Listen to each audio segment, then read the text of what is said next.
Bonjour et soyez les bienvenus dans ce nouveau numéro de Chemin de Traverse.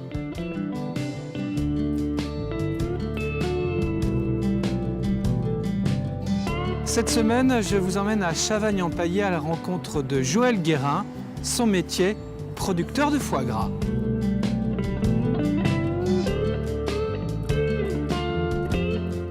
Peut-être que vous le savez, mais la Vendée est l'un des principaux producteurs de foie gras en France. Et je vais donc aller à la rencontre de Joël Guérin qui m'attend, qui est là. Il va nous parler de son métier, il va nous donner ses recettes. Son foie gras est très réputé. Joël Guérin, bonjour. Merci de nous recevoir sur ce terrain un peu accidenté. Oui, un plaisir. Alors, un terrain où les canards sont là, en liberté. Votre activité, elle a débuté en 88. Vous êtes, on peut le dire, l'un des premiers dans le département Un des premiers. à avoir produit le foie gras. Ouais. On a commencé le 2 mai 88. C'est une date, Ça, c'est n'oublie précis, pas. oui. Ah ben, le 2 mai. Ouais. La veille, c'était la fête du travail, et puis le lendemain, on se mettait au travail. Tout simplement. Alors, c'était quoi le déclencheur? Parce qu'avant, vous étiez dans... Avant, j'étais dans la chaussure. Avant, Voilà. j'étais dans la chaussure pendant 7 ans. Et bon, j'avais fait des formations. J'étais du milieu agricole. J'avais l'intention de m'installer d'une façon ou d'une autre. Il se trouve qu'il y avait possibilité d'acheter ce site d'exploitation. La ferme, là? Ouais, c'était en 87 que je me suis mis porté acquéreur pour avoir la ferme. Et bien entendu, en même temps, j'avais plusieurs projets à avoir, essayer de m'installer sur soit le foie gras, soit les escargots, soit les fleurs séchées. Il y avait plusieurs trucs. Mais bon, je me suis fixé sur le foie gras. Alors, pourquoi le choix du foie gras, par exemple? J'aime la cuisine, j'aime le contact avec les gens. Moi, le but, c'était de faire de la vente directe. Si on ne fait pas de qualité, si on ne cherche pas la qualité en faisant de la vente directe, c'est pas la peine. Et puis, on n'est jamais autant bien servi que par soi-même. Vous faites Exact. tout de A à Z, vous Tout. aussi. Disons, le caneton, il arrive un jour, Ouais. et on les lève bien entendu, et après on les met en gavage, et après on a l'abattoir, on a tout le labo, et le produit sort élaboré, fini. Votre structure, elle est à taille modeste, 8 salariés quand même. Ouais. On est entouré de combien de canards, là? Là, il doit y en avoir 3000 à peu près. Les 3000, sur les 3000, normalement jusqu'à la fin de l'année, il doit y en avoir 2005, 2007 qui vont être abattus et proposés aux gens.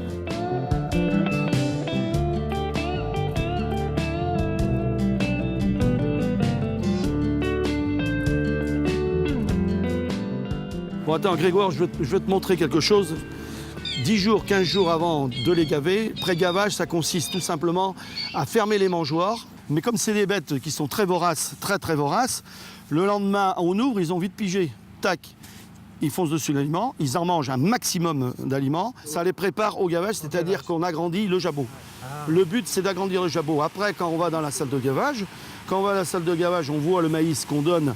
C'est du maïs cuit qu'on donne. Et ça, c'est important hein, quand même, Joël. Le maïs cuit, Ah oui, oui. c'est quand même un des secrets de la Ah qualité. ben, hein. Celui qui gave au maïs cuit, automatiquement, la chair et surtout le foie, ils sont différents.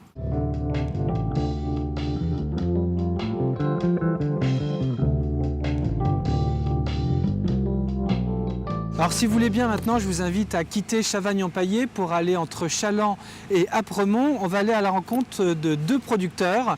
L'un fait des pommes, l'autre est maraîcher. Ils ont mutualisé leurs efforts pour vendre leurs productions respectives. C'est un reportage signé Anthony Jamin. A tout de suite à Chavagne-en-Paillé pour le foie gras avec Joël Guérin.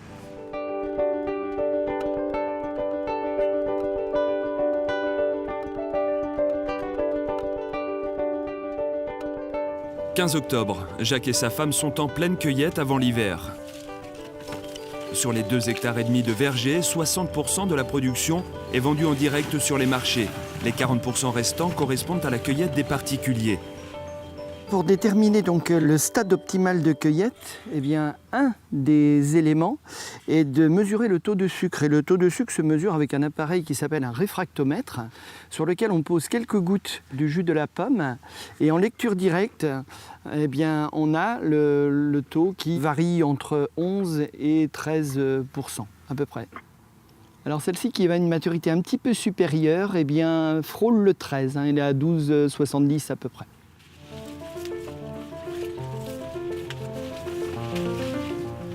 C'est une année où on va avoir des pommes en quantité et en qualité aussi, parce que l'effet conjugué du mois d'août et du mois de septembre nous ont bien aidés hein, pour que la maturité se passe bien. En plus des marchés pour vendre sa vingtaine de variétés, Jacques s'est allié à Philippe Giraudet, un maraîcher de Chaland. Ensemble, ils ont créé un relais drive.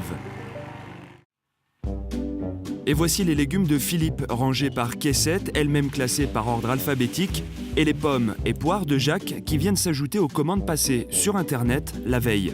On se met aussi à la place des clients qui n'ont pas forcément beaucoup de temps à dépenser pour aller d'une part chez le maraîcher, d'autre part chez le producteur de fruits.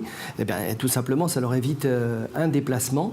Cette mutualisation devait être, à l'origine, un magasin de producteurs. Au final, le concept retenu sera celui du drive en direct depuis l'exploitation maraîchère de Philippe. Je sais que j'ai besoin de proposer plus de choses, un panel de produits plus important, parce que c'est vrai, bon, j'ai les légumes, on les prend toutes les semaines, mais c'est pas assez. Et donc, je veux proposer des fruits, je propose aussi de la viande. C'est vraiment cette démarche que je veux essayer de développer avec d'autres producteurs. Et ça, évidemment, ça plaît aux clients de Jacques et Philippe, déjà convaincus de la qualité de leurs produits. Ici, c'est de la bonne tortore, on mange bien, il y a du bon légume, c'est pas dégueulasse, vous pouvez venir quand vous voulez. J'attends avec impatience qu'ils fassent des petits fromages en plus. Ah, et même de la viande, enfin la viande, je pense que ça va peut-être se faire, mais notamment les fromages, tout ça, c'est intéressant. Bien sûr, vous vous rendez compte, une démarche et puis tout est fait. Si c'est toujours dans le même style, ah bah oui, je signe. On voit de visu la personne qui fait pousser ses légumes, donc on est en pleine confiance. Mettre un visage sur un producteur, prendre le temps de discuter avec lui, respecter la saisonnalité des différentes productions. Aujourd'hui, nombreux sont les clients à consommer autrement. Et de ce point de vue-là, le drive de nos deux producteurs correspond pleinement à leurs attentes.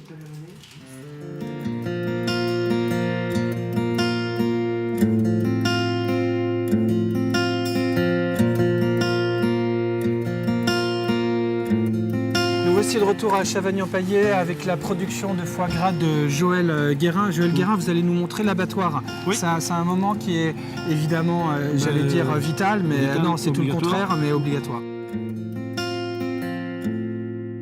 Comme j'ai dit tout à l'heure au niveau du gavage, il ne faut pas que ça soit stressé. À cette partie-là, pour le saigner, pour le tuer et tout, il faut aussi faire ça avec précaution, calmement. C'est très important parce que si c'est pas fait comme il faut, automatiquement, le canard va se stresser, il va retenir son sang. Alors le but, c'est pas compliqué, il faut avoir un garde de préférence assez calme. Vous êtes 3-4 ici, vous êtes... Là, il y a un poste, le poste de seigneur est assez important. Ouais. Il prend son canard, je bien dit, il ne faut pas qu'il se débatte, il faut y aller tout doucement, gentiment. Il l'accroche ici. Là, dans ce récipient, il y a de l'eau. Ce récipient bleu, il y a de l'eau. Et il y a un voltage, c'est-à-dire qu'il y a l'électricité qui passe là. Ça, c'est Brigitte Bardot qui avait demandé ça pour la protection des animaux. 45 volts. Et c'est très bien parce que l'animal s'endort. Oui. On prend notre couteau, oui. On prend le couteau, on coupe la carotide. Tout simple, gentiment. Le fait de l'électrocuter, c'est uniquement pour pas qu'il sente quelque chose. Hein, qu'ils soient endormis, qu'ils sentent rien. Il se vide de son sang jusqu'ici. Quand il arrive ici, bon, la machine a été conçue pour que le sang soit vraiment vide en arrivant ici. Là honnêtement, bon, il est mort.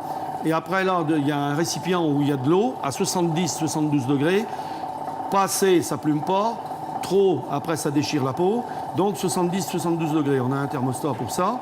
Et il est trempé ici. En ressortant du bac, automatiquement, les plumes viennent toutes seules. Et il y a 2 plumeuses pour le plumer. D'accord. 1 à la minute à peu près.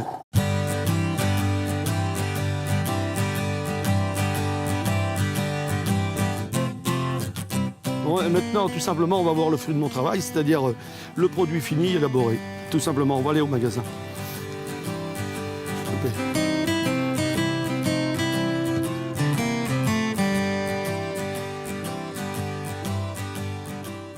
Le foie gras, en lui-même, il se présente de différentes façons. Bien sûr, quand on l'arrache de la bête, ouais. Quand on l'arrache de la bête, c'est ça. Hein, celui-ci, il fait 500 grammes. Ça, c'est du foie gras extra. Foie gras extra, ça se présente comme ça. C'est-à-dire qu'il n'a pas de tache de sang. Il est brut. Voilà. Il est brut, là. Hein. Okay. Il est souple, il est blanc. Il est parfait, celui-là. Il peut se consommer direct, là. Direct. Okay. On peut soit le poêler ou soit le mettre en terrine. Hein. Il y a juste à le déveiner. Et on a le foie gras préparé. Après, il y a le foie gras préparé. Vous avez une autre façon. Celui-ci, il est préparé chez nous, c'est-à-dire qu'il est fait en papillote comme ça. On le met dans une poche de cuisson. Hein. Il est mi-cuit.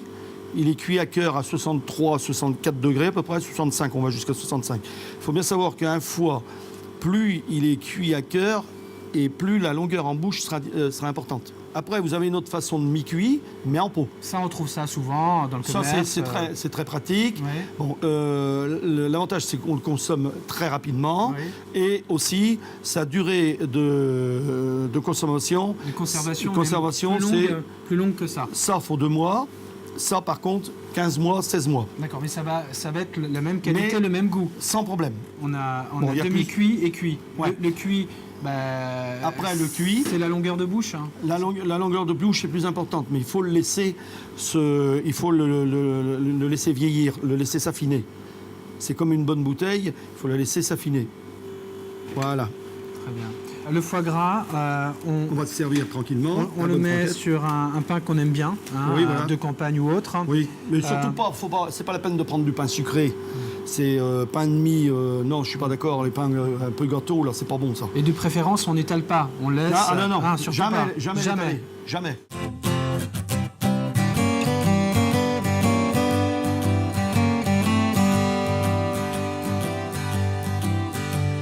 Allez, on trinque. Hein, ça, un petit côteau du lion, moelleux, et puis bien entendu avec le foie gras. Je crois Ok. qu'on arrive au meilleur moment de C'est le meilleur l'émission. moment. Ouais. Joël. On va être jalousé, mais tant pis. Alors le mieux, c'est de le passer sur le palais tranquillement. Hein. On y va tout doucement, gentiment, puis c'est bon.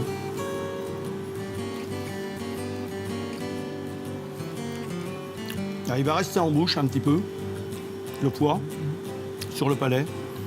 Qu'est-ce qu'il faut? Voilà, là, on sent qu'il reste en bouche. Ça se passe bien. Foie gras comme ça, là, on voit un pot comme ça, il y en a pour 4 personnes à peu près. Pour 50 grammes, c'est bien. 50 grammes, c'est ce que vous conseillez. Voilà. 50, 60 grammes maximum.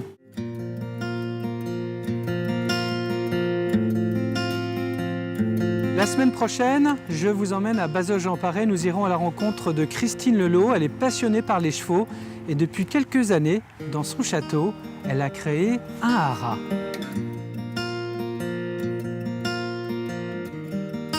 C'est énormément de joie. La force que j'en tire, c'est probablement de pouvoir la partager. C'est-à-dire que tout ceci est né d'une histoire d'amour avec mon mari, la nôtre, et se réalise à deux. Et ce que nous apporte l'animal, puisque le cheval est vraiment un animal qui renvoie à beaucoup de choses, c'est une éponge de l'humain. J'espère que ce numéro vous aura plu. Je vous dis maintenant à la semaine prochaine.